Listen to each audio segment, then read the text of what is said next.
Morning और खुश आमदीद कहूँगी आपको सुबह सवेरे पाकिस्तान में। अब जो बात है ना, ये मेरे दिल के बहुत करीब है, इसलिए कि बच्चे हम सब के साझे हैं। ये पाकिस्तान का वो खूबसूरत मुस्तकबिल है जिससे हमें बहुत उम्मीदें और तवक्कुआत हैं।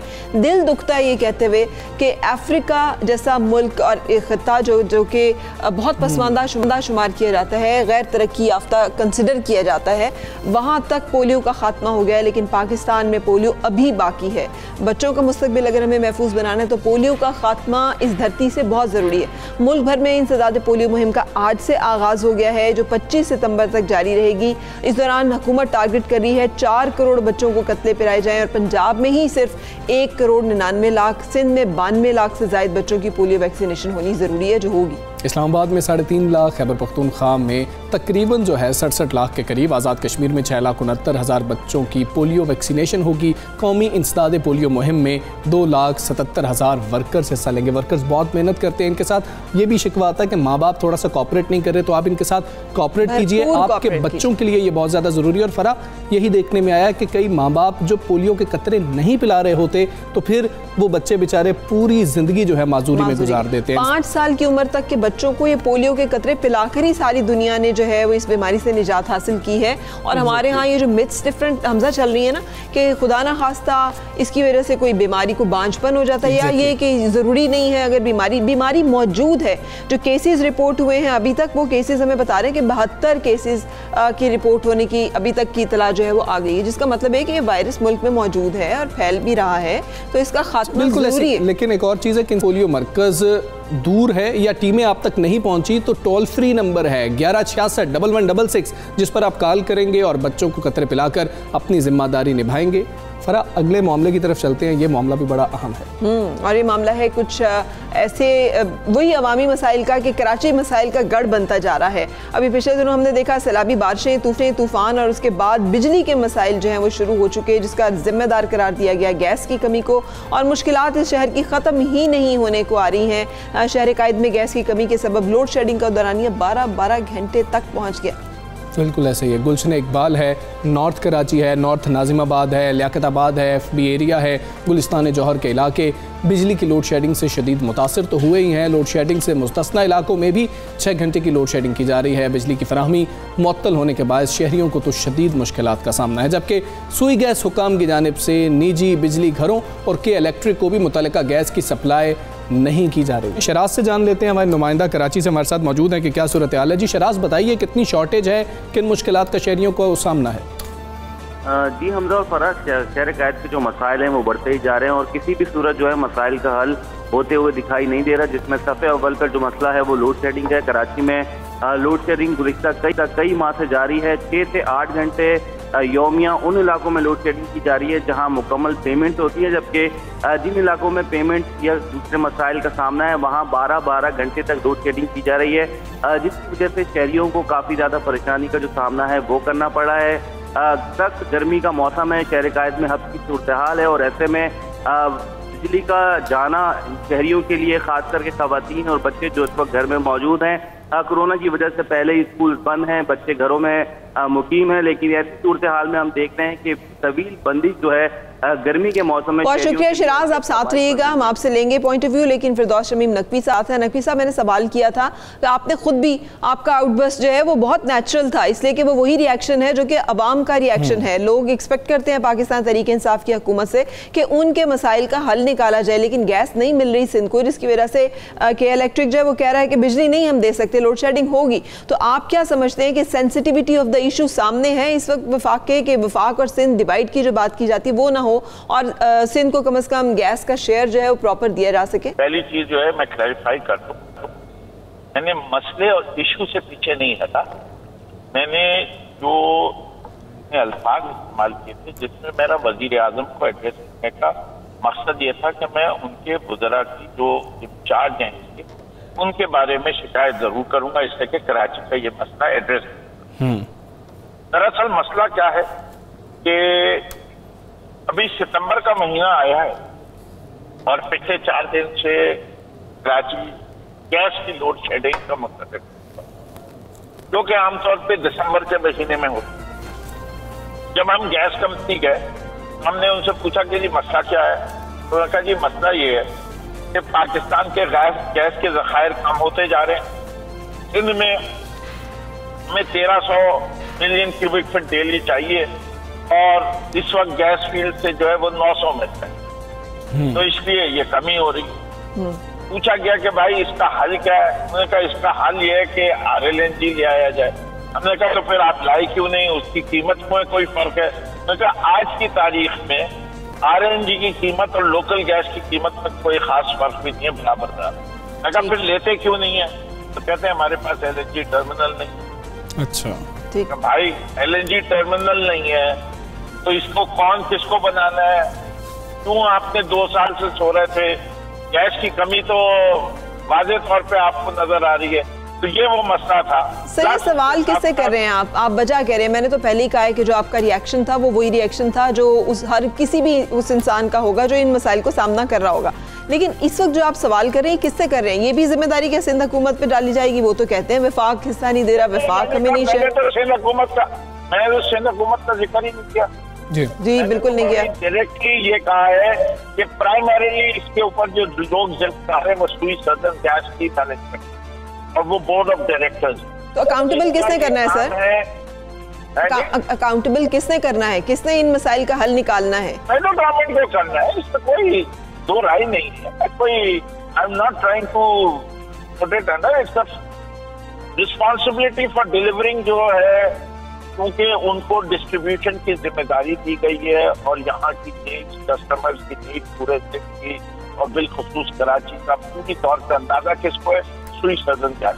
बिल्कुल ठीक है। फिर शमीम नकवी साहब, सबसे बड़ा स्टेक कराची में जो है इस वक्त पाकिस्तान तहरीक इंसाफ का है। पाकिस्तान तहरीक इंसाफ को सबसे ज़्यादा वोट कराची ने इस दफ़ा दिया है, तो क्या जो ख़ास तौर पर कराची के नुमाइंदे हैं पाकिस्तान तहरीक इंसाफ के, कोई बातचीत हुई कि वज़ीर आज़म से जाके वफ्द की सूरत में मुलाकात की जाए, वज़ीर आज़म से बात की जाए? क्योंकि ये भी बातें सामने आई कि उमर अयूब साहब बात नहीं सुन रहे, नदीम बाबर साहब इस पर बात नहीं सुन रहे हैं।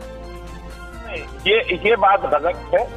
दोनों हजरात हम जब जाते जरूर बात सुनते हैं। और ये देखिए जो कि इलेक्ट्रिक का मसला है उसका बाकायदा एक प्रोग्राम आ गया है कि मैं आज काफी हद तक यकीन के साथ कह सकता हूँ कि अगले साल इसके इलेक्ट्रिक की ग्रिड में 1100 मेगावाट अगस्त तक ऐड हो जाए। उसके बाद एक 800 मेगावाट और 22 में ऐड हो जाएंगे, फिर उसके बाद एक जो है 23 में ऐड हो जाएंगे 600 मेगावाट। इंशाल्लाह 22 में भी हमें लोड शेडिंग नहीं देखनी पड़ेगी और 23 में तो यकीनी नकवी साहब फरमाइएगा आपके ख्याल में जैसे ये मसाइल, इसी तरह हम समझते हैं गैस के लिए भी कोई ना कोई सोल्यूशन आना चाहिए, इसमें फोकस करना पड़ेगा और बगैर फोकस किए हुए ये मसला हल आना चाहिए। आप बिल्कुल सही कह रहे हैं, लेकिन जैसे आपने खुद ही पहली गुफ्तगू में कहा कि 2 साल से मसला जो है क्यों नहीं हल हुआ, आपके ख्याल में इसकी वजह क्या है? कोताही है, गफलत है, लापरवाही है? वज़ीर आज़म ने खुद कहा कि गैस का बहरान आने वाला है, ठोस इक़दाम नहीं नजर आ रहे हैं कहीं भी,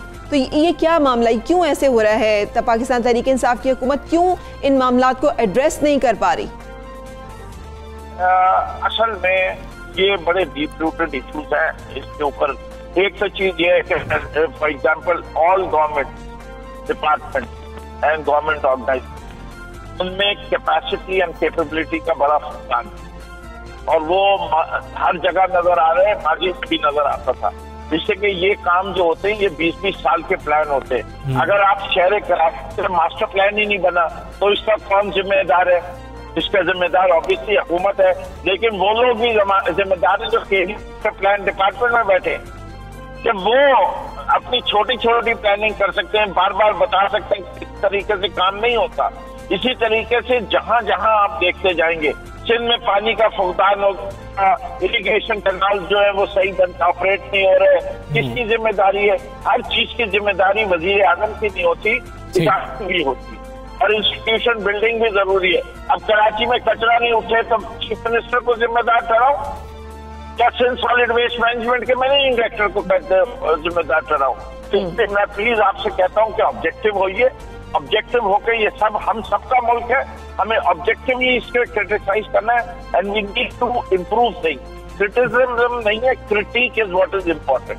सोल्यूशन बेस्ड बिल्कुल ठीक है, क्रिटिक इम्पॉर्टेंट है, क्रिटिसिज्म इम्पॉर्टेंट नहीं है, और मसला हल होना चाहिए। फिरदौस शमीम नकवी साहब हमारे साथ मौजूद थे और वो यही कह रहे थे कि हम कर रहे हैं कि किसी तरह ये मसला जो है हल हो जाए और कराची वालों की भी सुनी जाए। अगले मामले पे चलते हैं। बल्दियाती इंतखाबात का मामला है, पहले सिंध का मामला था, पंजाब का मामला भी कुछ खटाई में पड़ता हुआ, कुछ लेट होता हुआ नजर आ रहा है। जो है ना बिल्कुल एक जैसी खटाई में पड़ रहे हैं। और आपको याद है हम बात कर रहे थे और मैंने कहा था बल्दियाती इंतखाबात वो जगह है जहाँ पर आकर कोई कितना जमहूरी है वहाँ पे खुल के हकीकत जो है वो सामने आ जाती है। इसलिए कि इख्तियारात की निचली सतह तक मुंतकिली, फंड्स के मामला जो हैं उनको गिव अप करना और वहाँ पर अवाम की फलाह बहबूद का सोचना ही वो मुश्किल मरहला है जो आज तक हमारी सियासी जमातें जो हैं वो बखूबी तय नहीं कर पाई हैं। इस हवाले से हमने बातचीत करनी है और हमारे साथ हैं लियाकत बलोच साहब, जमात इस्लामी की राह। हाँ, बिल्कुल सही। तो पहला सवाल जो है जी हमजा, क्या पूछेंगे उनसे? लियाकत बलोच साहब अस्सलाम वालेकुम, बहुत शुक्रिया आपने वक्त दिया। बलोच साहब कहिएगा कि गैर जमाती जो इंतखाबात हैं उस पर जमात इस्लामी का मौक़िफ़ क्या है,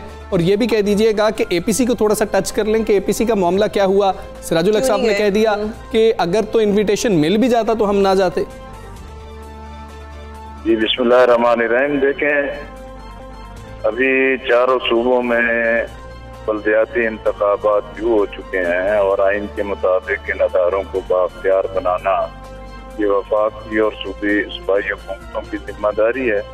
लेकिन बदकिस्मती है कि जो सियासी जमहूरी हुकूमतें होती हैं उनकी तरजीहात में बल्दियाती अदारे उनको बाख्तियार बनाना और इंतखाबात नहीं होते। पहले भी जो माजी में अभी इंतखाबात हुए वो सुप्रीम कोर्ट के फैसले के तहत ही आइन के मुताबिक इन चीज़ों पर अमल दरामद हुआ। और अब पंजाब में और KP में तो एक सिस्टम दिया गया है जिनमें अभी तक मसाइल वाजे नहीं है। बलूचिस्तान 1.5 साल से अदारे खत्म हो चुके हैं लेकिन इंतखाबात नहीं है जी। मैं समझता हूँ कि ये जो आधा तीतर आधा बटेर का मामला किया जा रहा है और एक बहुत ही गुजलत और मजीद करने वाला निजाम किया जा रहा है। इस तजर्बा KP में भी कोई बहुत अच्छा और कामयाब नहीं रहा और अब पंजाब में भी उसको लाया जा रहा है। मजमूई तौर पर बुनियादी असूली चीज़ तो ये होनी चाहिए कि आइन के मुताबिक बर वक्त इंतखाबात हों, आइन के मुताबिक बाख्तियार अदारे हों और आइन के मुताबिक एक इंटीग्रेटेड सिस्टम हो कि जिससे शहरियों को उनके हकूक मिल सकें। दुरुस्त फरमाया आपने बलोच साहब। ये भी फरमाइएगा कि स्ट्रीट पावर है जमात इस्लामी की, हमेशा से, अभी भी जलसे होते हैं तो सब लोग उसे देख सकते हैं, लेकिन रिफ्लेक्ट नहीं की थी इलेक्शंस में।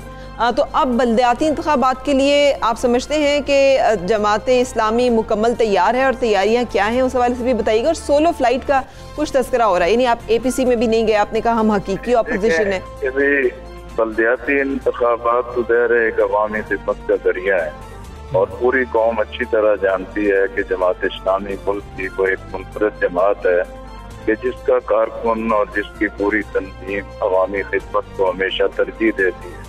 अभी कोरोना कोविड-19 का मामला था, सबके सामने है कि जमात इस्लामी ने अल खिदमत ने बहुत बढ़िया एक खिदमत अंजाम दी। जी जी बिल्कुल। तो जमात इस्लामी बल्दियाती इंतखाबात के लिए मुकम्मल तैयारी कर रही है और इंतखाबात जिस नौइयत के भी जिस तरीके से भी कराए जाएं जमात इस्लामी इसमें भरपूर हिस्सा लेगी। जहाँ तक ये है कि जमात की कोई सोलो फ्लाइट, आप देखते हैं कि पाकिस्तान में आज हर तरफ जो एक अफरा तफरी है, फसाद है, अदारे। जी ठीक है, जमात इस्लामी मुकम्मल तैयार है। लियाकत बलोच साहब हमारे साथ थे, बहुत शुक्रिया आपका। वो ये कह रहे थे कि हम तो तैयार हैं बल्दियाती इंतखाबात के लिए अगर बिल्कुल है। अल-खिदमत ने बहुत काम किया है और अल-खिदमत के जो कारकुन है हमें बड़े सैलाब के दिनों में कराची में भी मुतहरिक और एक्टिव नजर आए। हमें एक ब्रेक के लिए रुकना है, ब्रेक के बाद फिर मिलेंगे।